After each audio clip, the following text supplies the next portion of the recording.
Bihar files, हां, 24 नोव्हेंबरला Bihar files येणार आहे.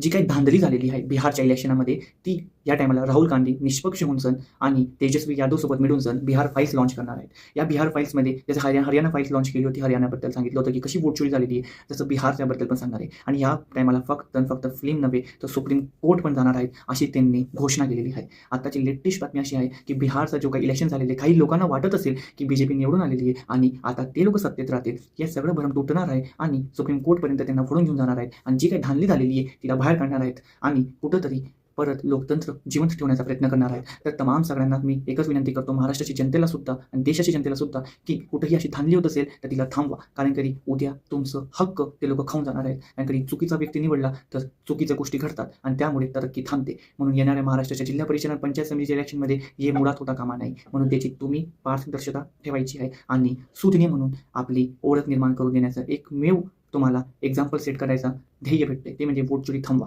आणि आपल्या जनतेला, आपल्या समाजाला, आपल्या घराला कुठेतरी पुढे घेऊन जा. तेव्हा जाऊन तुम्ही महाराष्ट्राला पुढे घेऊन जाणार, देशाला पुढे घेऊन जाणार. आणि यासोबत मी जातो sign off. Thank you. Like, share आणि सबस्क्राईब करा. थँक्यू.